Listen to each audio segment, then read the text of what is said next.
pas tellement réalisé ce qui m'est arrivé au départ. J'ai même mis des mois sûrement à comprendre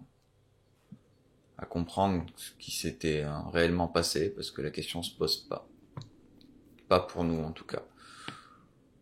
Dans l'idée générale, un homme qui a une relation sexuelle, c'est cool. Il y a une relation sexuelle, c'est cool. T'as baisé quelqu'un, super. T'as baisé une mère de famille, encore mieux. C'est pas comme ça que je l'ai vécu.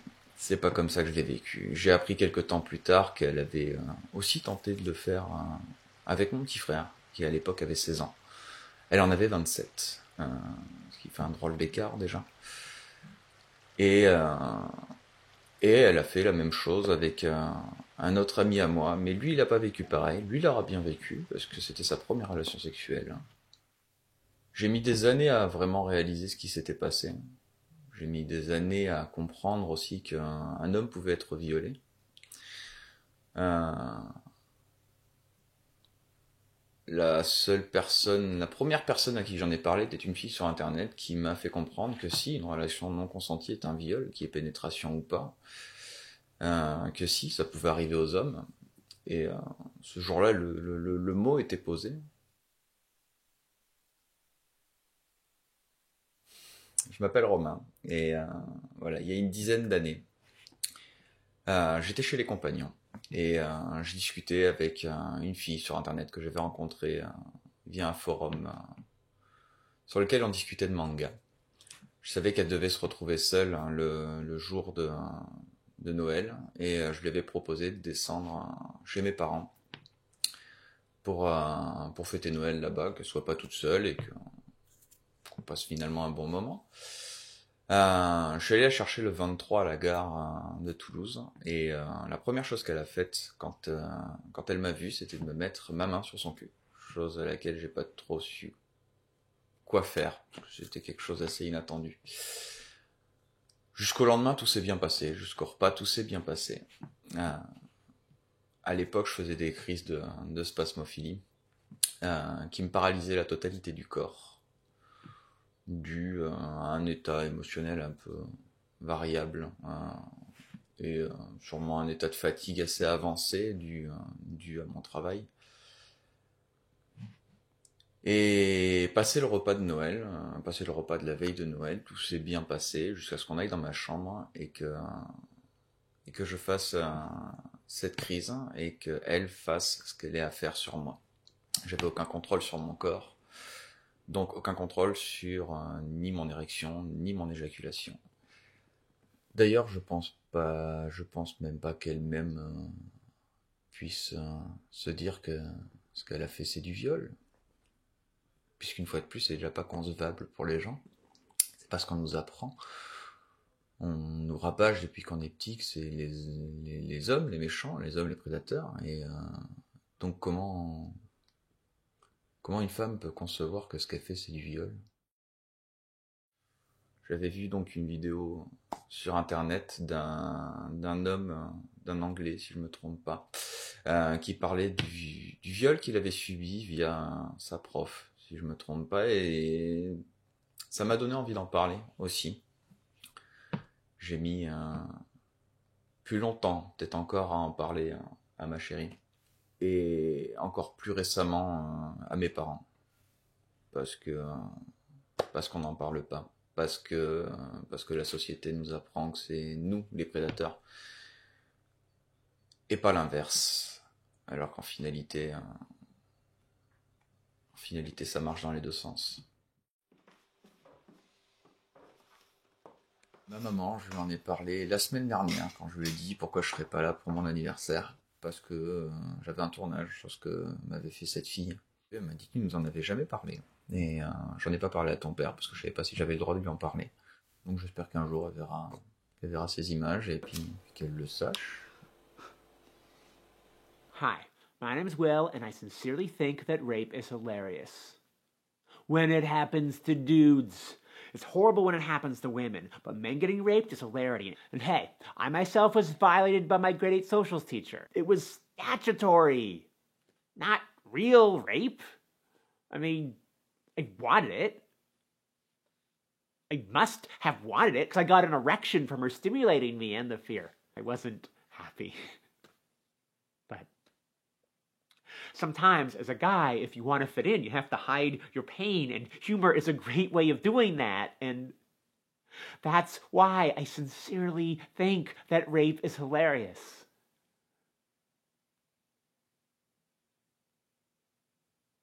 Because I have to.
Un homme qui est violé par une femme, il va avoir beaucoup de difficultés déjà à qualifier les faits de viol ou d'agression sexuelle et à se reconnaître en qualité de victime. Que ce soit un homme ou une femme qui a été victimisé, il est très difficile de se dire et de se ressentir victime. Or, c'est pourtant un passage obligatoire dans la reconstruction, c'est de se reconnaître en tant que victime, puis après, il faut le dépasser. Et pour ça, il faut d'abord être conscient qu'on a été victime et de quoi on a été victime. Le taux de plainte reste, quel que soit le sexe des victimes, encore étonnamment bas au regard de la condamnation morale et sociétale dont font preuve ces violences sexuelles. Et je pense que ce silence est renforcé lorsqu'il s'agit de victimes masculines, puisque, en gros, un homme, dans nos représentations communes, ne peut pas être victime de violence. Par rapport à la contrainte à pénétrer, c'est pas comme si on était au départ de quelque chose, hein, puisque toutes les associations, leurs chiffres sont à zéro. Soit à zéro. Oui, il y a une petite variation, mais qui est très marginale. Donc, c'est de se dire, voilà, c'est le même chemin qu'on prend, pas qu'on reprend, puis c'est un autre, par rapport à ce type de violence. Il faut un courage incroyable, un effort mental incroyable pour que des garçons, oui, fassent la démarche de faire connaître les violences sexuelles qu'ils ont subies. Et encore plus lorsque ce sont des hommes adultes. Et la cerise sur le gâteau, si je veux dire, c'est lorsque ces violences sont commises par des femmes. Toujours à la même chose, cette masculinité, cette virilité toxique, selon lequel un homme doit être fort. On part toujours du principe que la femme, c'est celle à protéger, c'est la petite chose fragile à protéger, et que l'homme, c'est le proche chevalier. Ça inverse les rôles, totalement. Ça montre qu'on peut être chassé et non le chasseur. Ça bouscule tout ce qu'on nous apprend. Les individus que j'ai rencontrés, en tout cas, avaient une sorte de réflexion de hiérarchie par rapport à ce qui est considéré comme acceptable. Donc, il y avait le curseur de la douleur, mais il y a aussi, il se référait aussi beaucoup, voire même peut-être plus, à tout l'imaginaire qu'on a de la violence sexuelle et en particulier du viol. Reconnaître que les hommes ont une contrainte à pénétrer peut aider aussi les hommes à se défaire des représentations et les femmes à se défaire des représentations. Les gens partent du principe qu'à partir du moment où un homme est sous contrainte, en fait, il ne peut pas avoir d'érection, ce qui n'est pas vrai. Et il y a une méconnaissance totale, je pense, de la physiologie masculine, de comment fonctionne le corps masculin. Qu'est-ce que c'est que le désir et le plaisir et quels sont les mécanismes automatiques et j'ai envie de dire de réflexes qui sont à l'œuvre dans l'orgasme. Je sais pas, c'est quelque chose mécanique, mais pas forcément. Moi, par rapport à ce que tu disais, c'est mécanique le matin. Moi, j'ai remarqué aussi, en fonction de ce que tu bouffes, c'est ouf, il y a des aliments. Le chocolat, c'est un truc de ouf. La grenade. Je te jure, teste des aliments qui sont, comment on dit, aphrodisiaques. Je te jure, c'est pas que le gingembre ou des conneries, il y a des trucs, je te jure. En fait, quand tu regardes ce que tu manges, tu dis c'est marrant, ou alors tu te dis putain, putain, cette soirée a été ouf, mais tu te dis, putain, en même temps, j'avoue, j'ai mangé du gâteau au chocolat juste avant. L'homme qui bande, l'homme qui a une érection, c'est le signe de la virilité, c'est le signe de la puissance. Donc associer l'érection à la faiblesse, à la défaillance, à la vulnérabilité, c'est contraire à notre définition même, enfin définition ou représentation mentale de l'érection. L'érection est le symbole de la puissance masculine. C'est une des raisons d'ailleurs qui a fait que l'érection, qui existe aussi au féminin, n'est pas prise en compte. Il y a vraiment un travail mental à faire pour redéfinir l'érection.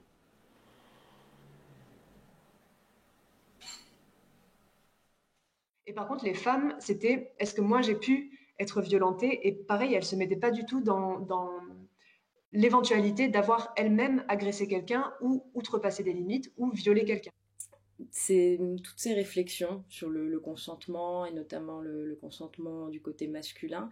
C'est des questions auxquelles j'ai réfléchi et je me suis dit que peut-être que moi-même j'avais déjà été violeuse sans m'en rendre compte.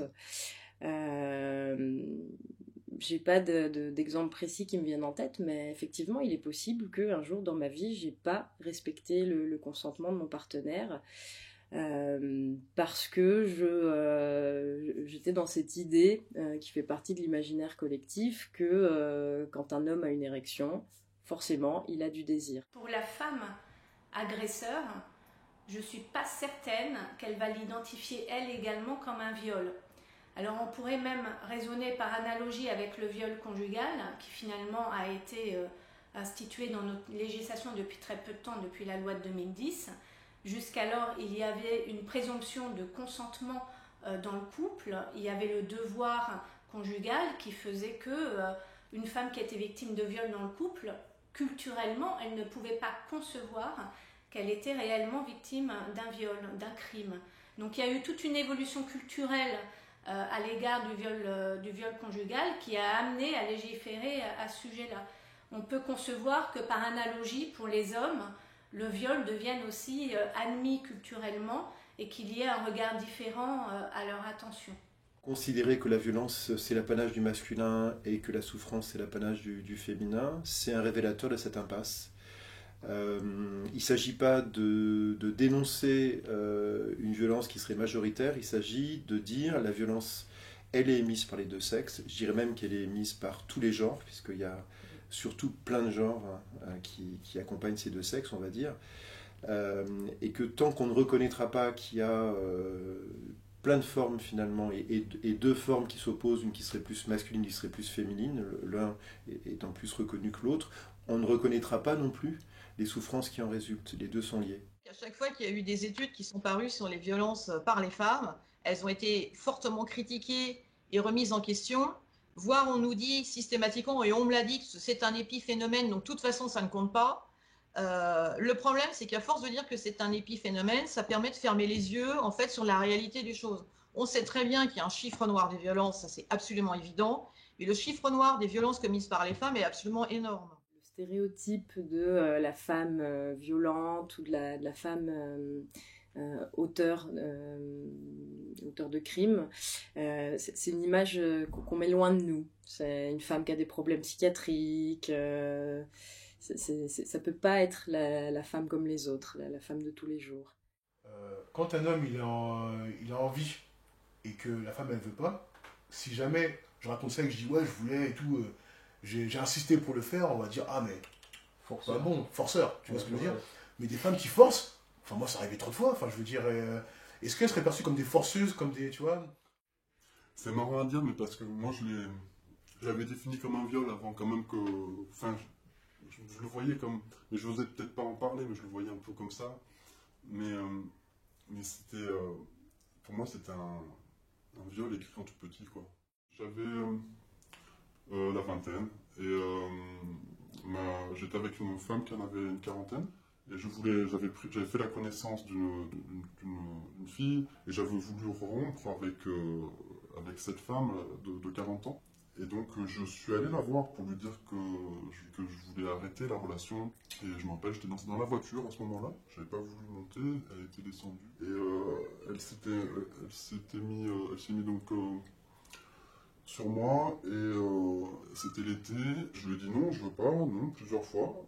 Et après, elle s'est frottée contre moi. Je ne pouvais pas vraiment bouger de toute façon parce que j'étais sur moi, j'étais coincé dans le siège. Et j'ai pas voulu la bousculer, lui faire du mal par un geste de colère parce que c'était quelqu'un que j'apprécie en plus, donc c'était quelqu'un que j'aimais, quoi. Donc je me suis un peu laissé faire, je pense. Alors que j'ai dit non, mais je me suis laissé faire. Et elle a pris mon sexe, elle s'est pénétrée. Puis finalement, j'ai lâché, je me suis laissé faire. Après, j'étais embêté, quoi, parce que je me disais, mais j'ai trompé, alors que ça voulait dire que j'étais plus avec ma nouvelle compagne. J'étais un peu mal à l'aise, quoi, vraiment mal à l'aise. Et donc je lui ai dit, non, mais c'est terminé, quoi. Je sais pas, je me rappelle plus si c'est le lendemain ou quel jour c'était. Et je dormais au rez-de-chaussée. Elle est rentrée dans le logement, par la fenêtre qui était ouverte. Voilà, ça a été un peu la même chose, quelque chose qui était forcé, dans le sens où moi je me suis réveillé et j'avais sa bouche sur mon sexe. Et donc c'était là encore, on sent quelque chose qui c'est pas ce qu'on désire, quoi. Je pense qu'elle avait peur de me perdre. Et voilà, donc elle a insisté, et après voilà, ça a été pareil, j'ai lâché. Je sais pas si c'est pour lui faire plaisir ou... je pense pas que je pense pas que ce soit un jeu, je pense que c'était vraiment pour elle, pour essayer de me récupérer par le sexe. Et voilà, après, c'est quelqu'un qui m'aimait beaucoup et je l'aime toujours beaucoup, hein, cette femme. On peut se voir, il n'y a pas de souci. Encore dernièrement, 20 ans après, on se revoit et on se fait la bise, on est content de se voir. Et voilà, après, c'est pas quelque chose qui m'a vraiment traumatisé, mais je sais que j'ai eu toujours quelque chose qui m'a fait penser à ça. Je le considère comme quelque chose de soft quand même, parce que j'ai pas reçu de coups, tout ça, donc c'est pas... Je trouve qu'il y a viol et viol quand même. Il y a viol avec quelqu'un qui se fait violer dans la rue, par un inconnu, et puis viol par sa compagne ou son ex-compagne qui ne voulait pas forcément blesser, mais qui pensait bien faire peut-être, en essayant de me récupérer. Je pense pas qu'elle ait voulu me nuire en fait. Selon moi, ce qui devrait être élargi, c'est perdre cette référence initiale au coït et donc à la pénétration. Un viol, c'est une sexualité non consentie, quelle qu'elle soit. C'est un chantier, sur le masculin en particulier, qui est très vaste, alors que sur le féminin, il a commencé. Je pense que, moi je dis souvent que dans la construction identitaire des petites filles et des jeunes filles aujourd'hui, elles bénéficient d'un siècle déjà de remise en question, avec des impasses, avec des choses qui à mon avis sont trop enfermées dans une idéologie, mais elles peuvent quand même bénéficier de tout ce qu'on appelle le féminin libre, c'est-à-dire la libération, entre autres de la sexualité, mais plus globalement de l'identité de femme comme étant la vie que je désire avoir et celle que je vais choisir, et je n'ai pas à obéir à une injonction, principalement une injonction sur la maternité. Les hommes, on a, sur le plan identitaire, un temps à rattraper, si je puis dire, et je n'en vois pas vraiment, en tout cas sur le plan sociétal, sur le plan politique, idéologique, j'en vois pas les prémices, j'en vois les prémices au niveau individuel. Je pense que mon regard en tant que femme est quelque chose qui va être plutôt du côté empathique. Je vais comprendre ce qu'elle va ressentir parce que en tant que femme, on a toutes eu soit un attouchement, soit une agression, soit un viol ou une tentative de viol, ou même juste un harcèlement dans la rue ou autre. Donc tu te dis, oui, il peut se faire violer, et c'est pas forcément que par un homme, c'est aussi par une femme. Du moment où t'as pas de consentement, ou que t'es pas capable d'agir par toi-même, comme lui il t'a paralysé à cause de sa crise, c'est un viol, tout simplement.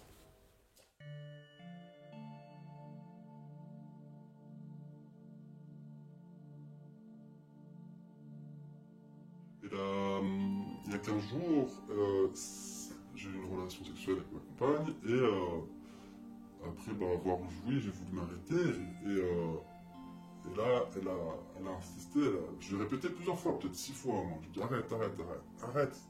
Et non, elle a pas voulu. Elle a voulu garder mon sexe en elle, et j'ai pas voulu la brusquer. Elle était sur moi. Donc voilà, j'ai joué le rôle du god. Et des fois, quand on jouit, on peut avoir une hypersensibilité, donc c'est pas forcément agréable. Mais bon, c'était supportable, quoi. Donc j'avais dit non, quoi. Et à la fin, elle me dit, en me regardant, quand elle a terminé, elle me dit je t'ai violé. J'ai dit bah ouais. Voilà. Donc en fait, le fait d'en avoir parlé, elle a pris conscience en fait de la chose, et je trouve que c'est super intéressant qu'elle en ait eu conscience. Une femme va pas vouloir si elle dit non, elle va vouloir qu'on lui fasse ça, quoi. Et un homme c'est pareil. Et je pense que c'est écouter l'autre, ça peut être bien, quoi.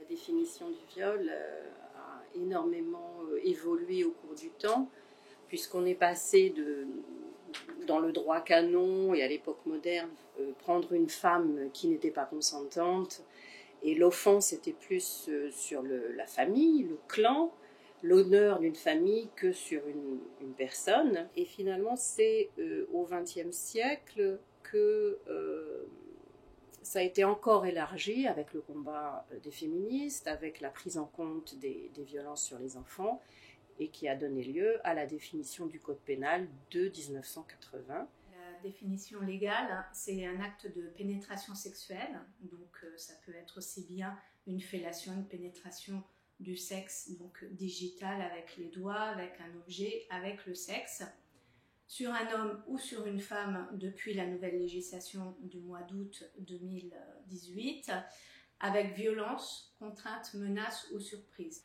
Donc pour l'instant, l'état du droit, il est focalisé sur les actes de l'agresseur. Il n'y a pas de notion de consentement de la victime. On juge un agresseur et donc on va examiner les éléments constitutifs de l'infraction qui a été commise par l'agresseur. Donc ce sont ces actes qu'on juge. Ce qui est actuellement et éventuellement envisagé, c'est qu'on intègre la notion de consentement aussi de la victime au travers par exemple de la Convention d'Istanbul qui a été ratifiée par la France et qui est apportée obligatoire depuis 2014 et qui intègre cette notion de consentement de la victime, c'est-à-dire qu'on devrait s'assurer du consentement de la victime. Mais en France, ça présente une difficulté, à mon sens, d'un point de vue juridique, puisque, comme je viens de le dire, le focus il est porté sur l'agresseur et c'est le procès d'un agresseur qu'on fait et c'est pas le procès pour une victime que l'on fait. Donc si on intègre cette notion de consentement de la victime, ça peut poser une difficulté d'ordre juridique et peut-être constitutionnel dans le droit français. On a eu comme ça un élargissement progressif de la définition du viol, mais quand même ce qui reste finalement inchangé au cœur de cette logique, c'est qu'il y a sous-jacent l'idée que la victime est une femme ou un enfant, ou éventuellement un homme pour la sodomie, mais que l'homme qui pénètre n'est pas concerné par la définition du viol, il est le violeur. Je n'ai pas porté plainte pour plusieurs raisons. Alors déjà qu'une femme a du mal à se faire entendre auprès des forces de l'ordre, ou même qu'on ait simplement envie de la croire. C'est déjà compliqué pour la jante féminine, je vous laisse imaginer avec la jante masculine. Je pense pas qu'on me croit pas. Je pense plutôt que les gens ont tendance à dédramatiser. De se dire non, c'est pas possible, t'as pas été violé. C'est peut-être aussi une autre manière de dire pour les gens de se dire que ça n'existe pas. Il semblerait, comme je l'ai souvent dit et comme je l'ai écrit, que toutes les pénétrations sexuelles ne se valent pas. Je me souviens d'une responsable d'une brigade des mineurs d'un territoire dont je tairai le nom, qui disait qu'un doigt, ça n'ira jamais aux assises. Rien sur le plan scientifique, rien sur le plan moral, rien sur aucun plan ne permet de déterminer que tel type de pénétration serait plus grave qu'un autre. Au fond, les seuls qui peuvent estimer le degré de gravité des pénétrations sont les victimes. Cette vision d'une pénétration pénis-vagin, ça va vraiment sacraliser l'imaginaire autour de ce qu'est un vrai rapport sexuel. Cette grille de lecture hétéronormative va vraiment venir valider une relation sexuelle. Une contrainte à pénétrer ne va pas être considérée comme quelque chose relevant d'un viol, puisque c'est ce qui permet même la réalisation d'une relation sexuelle. Donc elle m'avait fait promettre de ne pas porter plainte moi, parce qu'elle travaillait dans la sécurité. Et une plainte contre elle, ça lui aurait fait perdre son travail. Parce que quand on se battait, elle appelait la gendarmerie. La gendarmerie constatait qu'elle avait un œil au beurre noir, que moi j'avais rien, et ils me mettaient en garde à vue. Et moi, je racontais pas ce qui s'était passé, je disais pas la vérité, pour pas qu'elle soit accusée.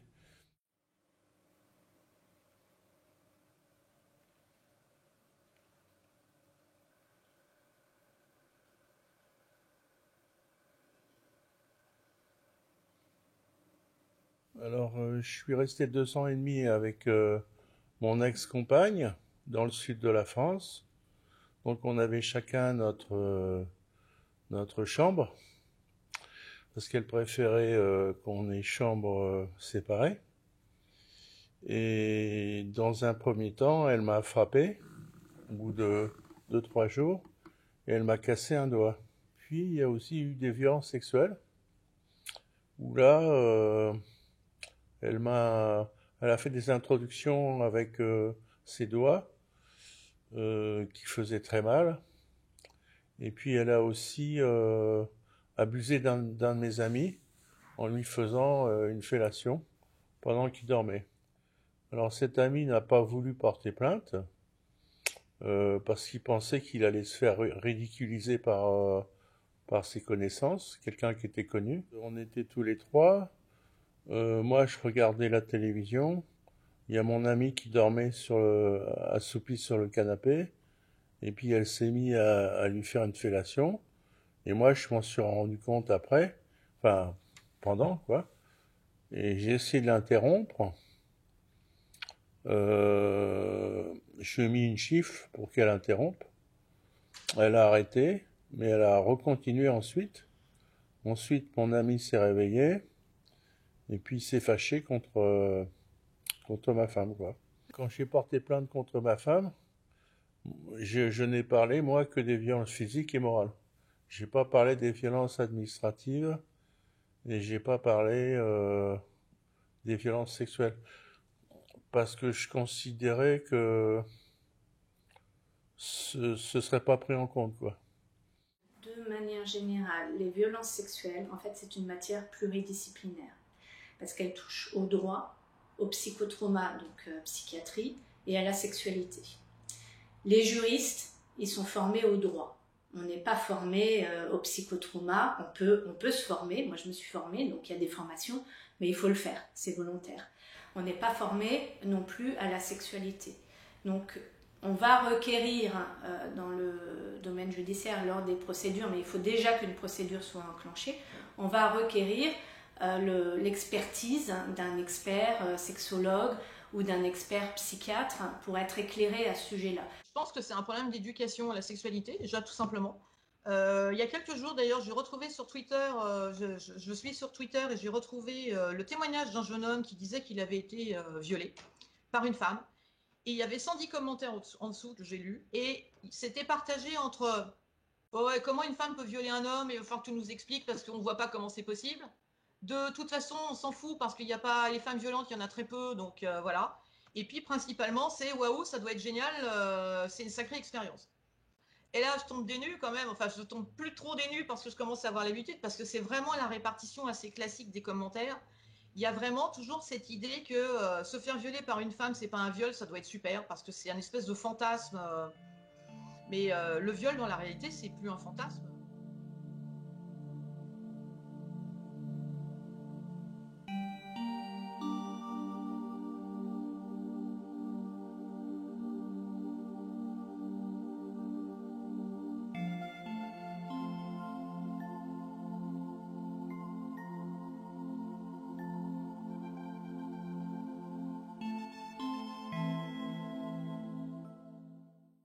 Faudrait que nos parents nous en parlent. Peut-être c'est plus eux qui sont plus à même de nous en parler.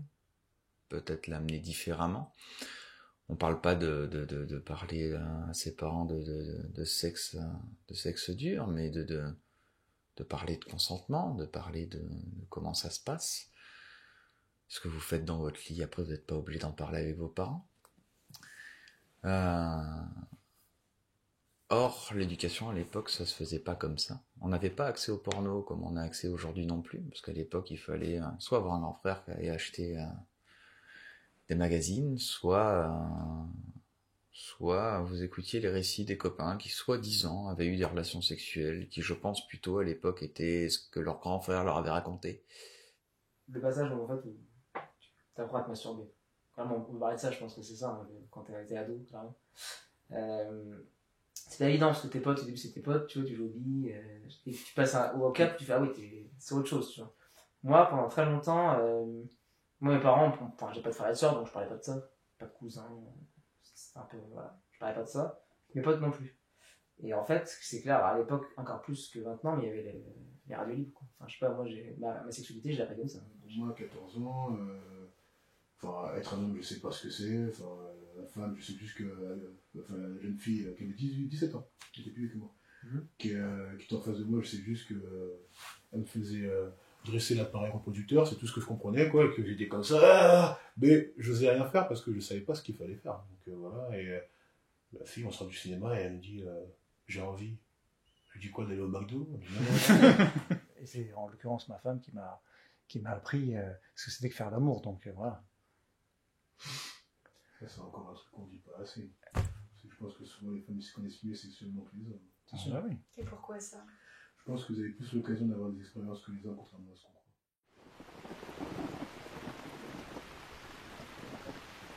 J'avais 15 ans. Je venais de terminer ma seconde. C'était un club hôtel avec des animations pour les jeunes. Du coup, j'y suis allé.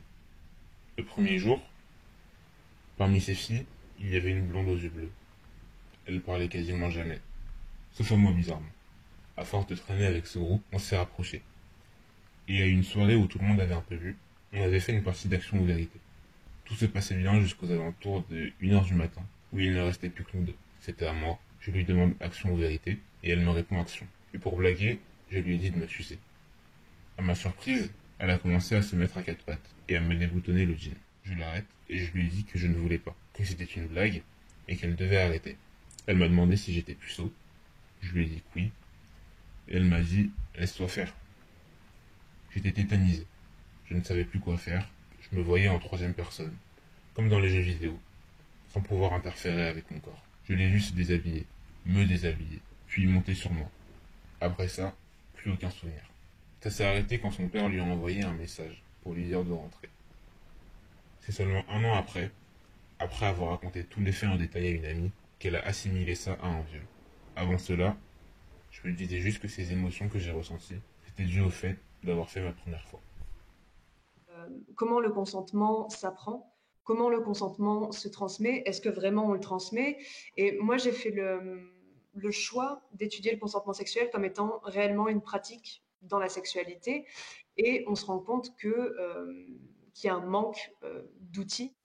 Tu sais, tu le fais, et puis je sais pas, tu vois, tu le fais peut-être 5-6 fois, tu vois. Et c'est sûr qu'à un moment donné, t'as mal, tu vois. Tu kiffes plus, mais tu kiffes plus, mais d'un côté, tu sais que tu vas être jugé. La période contemporaine et notamment le Viagra, c'est-à-dire l'idée qu'on peut résoudre, soulager ce qu'on a nommé des dysfonctions érectiles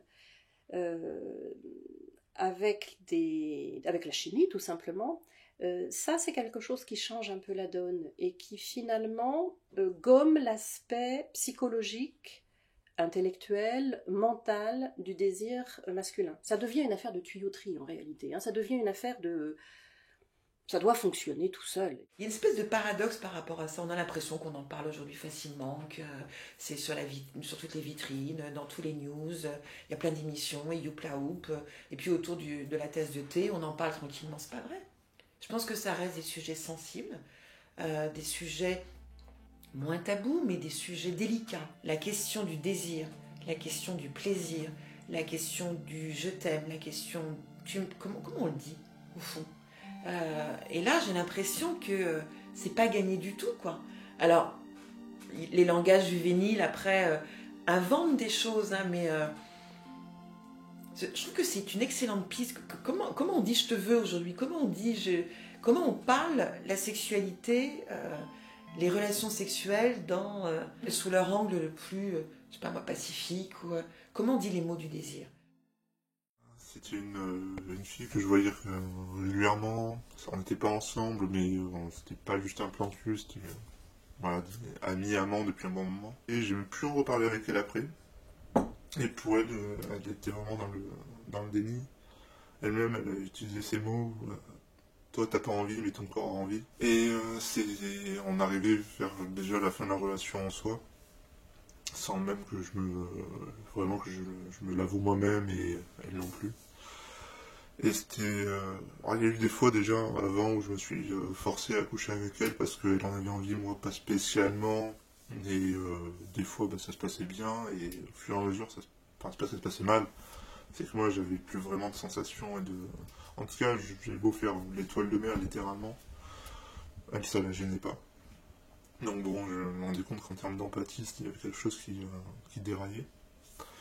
Puis le moment où j'étais contraint, littéralement, j'avais passé une nuit chez elle, en soi c'était bien passé, et le lendemain matin, pour des raisons assez extérieures je pense, j'étais vraiment pas bien, j'étais inquiet pour quelqu'un d'autre, et elle vient vers moi en me demandant qu'on couche ensemble, et j'étais vraiment pas du tout la tête à ça, donc je lui ai dit non. Elle insiste en me disant que en le faisant ça irait mieux. Je sentais que non, donc je réitère non, je lui dis que j'avais pas envie, que j'étais pas du tout d'humeur à ça, j'étais préoccupé. Et là elle commence à quand même à me caresser, à me toucher, donc je lui dis non arrête ça marche pas, mais elle continue, et là c'est quand elle vient à me faire une fellation littéralement non voulue, un peu forcée, qui devient là littéralement douloureuse, que j'ai tout, vraiment mis au là. Je me suis levé, je voulais partir, donc je me suis rhabillé. Pendant que je me rhabillais, elle essayait de me déshabiller pour recommencer. J'ai compris qu'il y a vraiment un gros problème. J'ai pu me rhabiller, je suis parti, je suis rentré chez moi. On a déjà parlé d'une histoire où, pareil, il y avait, par exemple, littéralement, jusqu'à la pénétration, un de ses ex. Et quand elle m'a dit ça, j'étais choqué parce que c'est littéralement un viol. Et tu vois, là, je comprends mieux ce qui s'est passé pour lui. Et, ok, bon. C'est dur de poser un acte, un crime ou une agression quand c'est quelqu'un qui est proche de toi et que t'as toujours eu des bons rapports, littéralement des bons rapports avec. Donc faire basculer une personne qui à la base est agréable en personne néfaste, c'est vraiment compliqué. Mais le mot viol, je crois que c'est peut-être. Je pense que quand je vais si je dis où je me suis, on m'a forcé à pénétrer. Par définition, ça correspond à un viol, mais voilà, encore une fois, j'ai pas le sentiment d'avoir la violence que peuvent avoir ressenti d'autres gens, ou le choc. C'est juste pas à quel point je suis moi-même légitime à le définir, mais je voulais pas que ça se passe. Donc je continue à placer mes noms et à aucun moment j'ai dit que j'en avais envie. Mais elle a forcé, donc du coup, là on était quand même rentré sur un autre chemin. Les mécanismes corporels sont totalement déliés de la volonté consciente, donc bon. Là-dessus, je me suis pas culpabilisé par rapport à ça, je me suis pas. Mon érection n'a aucun rapport avec mon désir, et à ce moment-là, en tout cas. Pour voir autour de moi, les amis, rien que de dire le mot je suis malade, c'est un aveu de faiblesse. Alors, j'ai été violé, c'est compliqué. Mais pour les mecs, c'est très dur parce que je pense que c'est un côté justement de perte de contrôle, de puissance. Là où on est censé avoir le contrôle sur tout. Et le fait d'être pénétrant de manière forcée, on n'a pas l'impression que ce soit bien grave. Alors, je l'ai pas subi, mais j'imagine très bien une conversation où tu fais un succès de force, ça, tu t'es fait sucer, t'as de la chance. Voilà.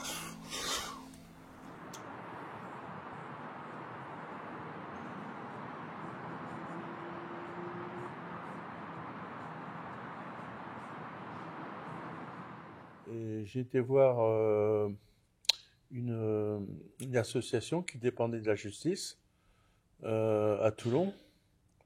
Et donc, ils s'occupaient des hommes maltraitants. Donc, je leur ai dit, voilà, je suis venu pour savoir si j'étais maltraitant. Et puis, ils m'ont fait parler. Il y avait 2 psychologues Puis ils m'ont dit, Monsieur Combe, on pense que vous êtes maltraité et non pas maltraitant, mais on peut rien faire pour vous parce que en France, il n'y a rien de prévu pour les hommes maltraités.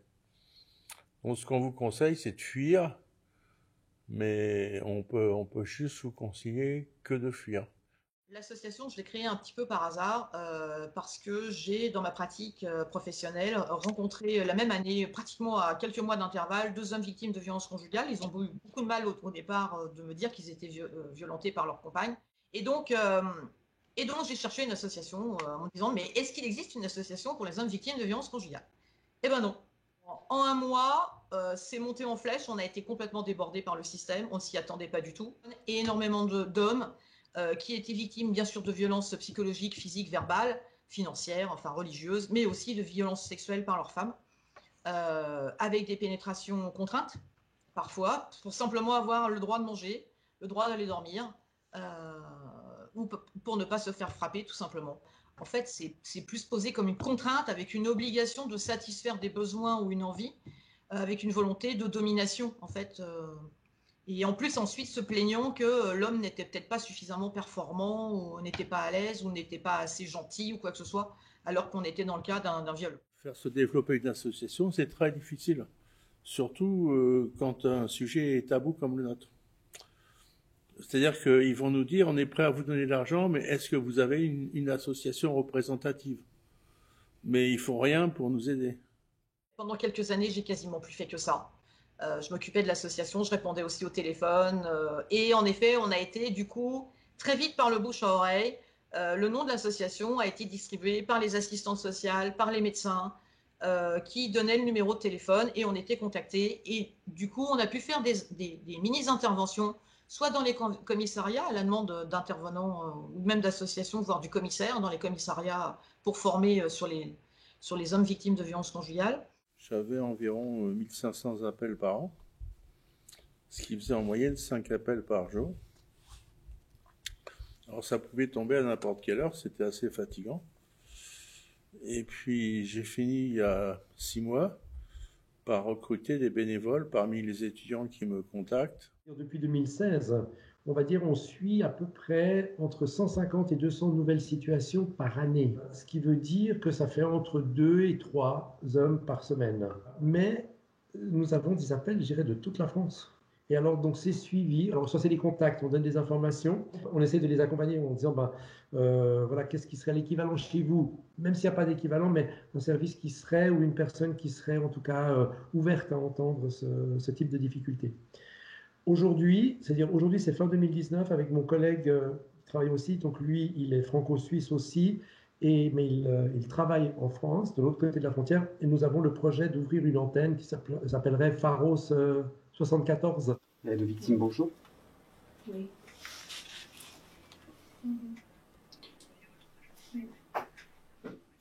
La contrainte à pénétrer d'un homme par une femme ou d'un homme par un autre homme est tout à fait possible. Ce sont des cas que nous avons de manière extrêmement résiduelle, mais nous avons ce type de cas dans le réseau France Victimes.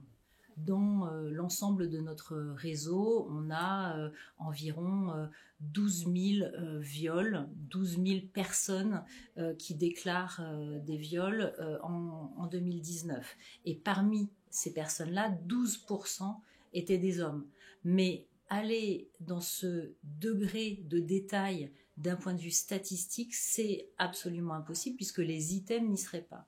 Les coûts dédiés à ce type de plateforme téléphonique, à ce type de ligne d'accueil et d'écoute, combinés à l'expérience et au professionnalisme de ces écoutants, mais aussi de tous les professionnels qui vont être dans les associations, ça ne vaut pas le coup, c'est le cas de le dire, ça ne vaut pas la peine de dédier une ligne à une problématique qui va être extrêmement partielle finalement. On a très peu de travaux d'abord sur les hommes violés. Ce qui apparaît avec force aujourd'hui, c'est qu'il y a rarement d'hommes violés.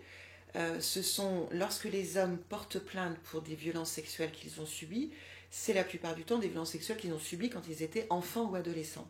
La proportion d'hommes violés à l'âge adulte est ridicule sur le plan statistique. Ça ne veut pas dire que ça n'existe pas, bien évidemment, mais les statistiques montrent une proportion qui est quasi marginale. Par rapport à cette question des types de violences sexuelles contraintes à pénétrer, eh bien, depuis ce début d'année 2020, ici à Pharos, on a commencé à en parler. L'association Pharos Genève, c'est une association pour soutenir les hommes victimes de violences conjugales. Vous pouvez les soutenir, ils ont un stand dans le hall principal. Il y a minimum 5000 personnes, du tout Genève, toutes classes sociales confondues. Ils mettent chaque fois une cause à l'honneur. 5000 personnes qui repartent avec cette information. Ça fait des petits. Beaucoup plus que des fois que certaines campagnes, juste un numéro de téléphone sur un transport public.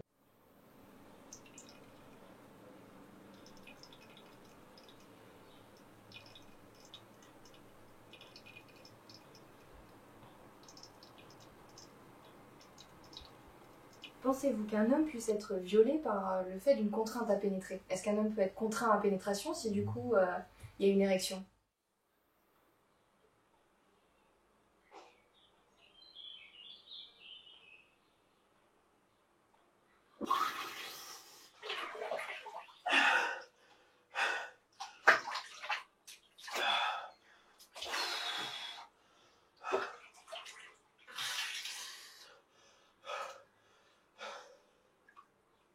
On va avoir tendance à penser en tant qu'homme qu'il y a viol s'il y a eu pénétration de l'homme, en l'occurrence. On va penser viol homosexuel, à mon avis, aussi, pas que féminin, je pense. Statistiquement, quand ça existe, et à mon avis, la statistique, on est loin d'en connaître aujourd'hui la dimension complète, je pense que c'est quand même plus par contrainte morale ou psychologique, j'aurais tendance à dire ça, ou par emprise, que pour les autres cas. J'aurais tendance à penser ça. Alors, je vois qu'un seul cas, c'est un homme vraiment qui serait en fragilité et sous emprise, polyfragilité, fragilité psychique, sous emprise totale, voire un mec qui aurait été séquestré ou quoi, et du coup qui a son corps offert et mécaniquement ça se... Autrement, dans un couple, dans une vie de couple, j'arrive pas à imaginer. C'est plus du gris pour moi dans une vie de couple. Ça pourrait ce serait plus du gris pour moi. Ça pourrait être, parce que moi, comme je fréquentais aussi beaucoup les boîtes, etc., tu vois, le GHB, c'est vrai que j'ai jamais entendu de cas comme ça, mais ça pourrait être une femme qui met du GHB, ça pourrait. Tu peux regarder ça, le GHB? Je sais pas.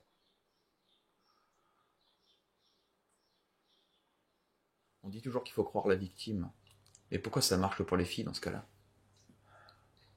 Quand une fille dit qu'elle a été violée, il faut la croire. Je la crois. Aucun problème. Parce que je suis dans sa position. Mais pourquoi quand moi je le dis, on me remet en doute? Il faut en parler parce qu'il faut aider. Parce qu'il faut aider toutes les victimes de viol, quel que soit leur sexe, quel que soit leur genre. Un viol est un viol. J'aimerais que cette cause-là fasse avancer toutes les causes, du moins en termes de relations sexuelles non consenties. J'aimerais qu'on en parle parce qu'on est tous dans le même bateau, et si aujourd'hui mon témoignage peut aider une seule personne, qui est un seul homme, jeune homme, se dise que ouais, moi aussi j'étais dans ce cas, ok, c'est possible, alors je pense que j'en serais déjà amplement satisfait. Sans écoute, on pourra pas parler de ça. C'est aussi la responsabilité des élus, des médias, que d'en parler, parce que les hommes, eux, n'en parleront pas. Il n'y a pas d'association puissante, il n'y a pas d'aide pour ces associations-là, et donc ça restera un tabou, comme ça l'est depuis toujours. Il faudrait dissocier la sexualité du genre. Donc faire en sorte que les hommes ne soient pas perçus comme ayant une injonction à la virilité, à la masculinité, à la puissance, faire en sorte que les femmes ne soient pas perçues comme comme obéissant à la douceur, à l'altruisme, au sentimentalisme, etc. Donc il faut tout déconstruire. L'idée, c'est de sortir petit à petit de cette polarisation homme, femme, genre, la construction du genre, et ce que certains nomment la guerre des sexes. voyez, c'est toujours l'un contre l'autre. Déjà, il faut arrêter de faire du séparatisme. Et ce séparatisme, il démarre dès la naissance des enfants, en fait, et tout particulièrement dès leur scolarisation. C'est-à-dire qu'il y a un moment, l'éducation sexuelle, c'est bien d'apprendre la reproduction. Les filles, ça fonctionne comme ça, les garçons, ça fonctionne comme ça. Il faudrait peut-être commencer, j'ai envie de dire, par une vision plus humaniste, savoir que les garçons et les filles, ils ont un corps, et que ce corps, il est sensible exactement de la même façon. L'éducation qu'on appelle à la sexualité, d'ailleurs aujourd'hui, pas plus l'éducation sexuelle, mais l'éducation à la sexualité, devrait aujourd'hui se faire dans tous les établissements scolaires. On reste encore très timoré en France sur ce plan-là. Il y a des établissements scolaires dans lesquels il n'y en a pas du tout. C'est au bon vouloir, je crois savoir, des responsables, des proviseurs, des principaux de l'établissement scolaire. Encore faut-il trouver des intervenants. Encore faut-il les former, encore faut-il les payer. Voilà, donc là aussi, c'est bien beau de dire on va éduquer. Oui, on va éduquer si on met les moyens pour éduquer. Il y a le droit, bien évidemment, qui de son côté doit travailler, mais le droit travaille depuis longtemps. Le droit pénal, mais également le droit civil. Et puis, bien évidemment, il y a les politiques publiques. Je pense que l'assistance portée aux hommes est encore insuffisante. Et encore faudrait-il qu'il y ait des policiers, des magistrats qui soient mieux formés et également des associations. Je pense vraiment que le monde associatif devrait se pencher sur cet aspect des violences sexuelles. Les contenus, les campagnes contre les violences sexuelles qui vont être publiques, elles sont majoritairement pilotées par des collectifs féministes, donc elles représentent le combat des militantes qui sont axées sur les violences de genre et donc qui vont représenter ces violences-là par des femmes battues, des femmes marquées, et voilà. Et dans l'espace public, on va parler que des femmes violentées, ce qui ne permet pas forcément, pareil, aux hommes de s'identifier à ça. Il faut créer un nouvel imaginaire. L'imaginaire de la violence, il est là. L'imaginaire de la violence, il est structurant. L'imaginaire de la violence, il parle à certains. L'imaginaire de la violence, il permet des représentations, des modèles. Alors à nous d'aller créer des imaginaires aussi qui soient autres. Et peut-être que c'est ça sur lequel on a le plus de poids, c'est vraiment incorporer dans les films grand public des scènes où le consentement est montré autrement que juste non verbal, que juste dans un enchaînement graduel de l'intimité. J'avoue que je suis parfois, quand j'écoute les politiques, pas très très optimiste. Je pense qu'il y a urgence à considérer, de la même manière qu'il y a un ministère des droits des femmes, je pense qu'il y a besoin d'avoir également un ministère sur les droits des hommes, parce que je pense que considérer la sensibilité au masculin, c'est quelque chose qui, tant qu'on n'a pas ce préalable-là, c'est-à-dire considérer qu'il y a vraiment une spécificité de la sensibilité au masculin qui doit être considérée par une société, on ne pourra pas avancer sur toutes les violences qui sont faites aux hommes, que ce soit sur la paternité, sur la contrainte à pénétrer. Il va falloir sans doute trouver quelque chose. Est-ce que l'agenda politique sera concomitant à la découverte ou redécouverte de ce type de problématique? Je crois que pour une fois, finalement, la loi a mis en avant et a entériné des difficultés réelles.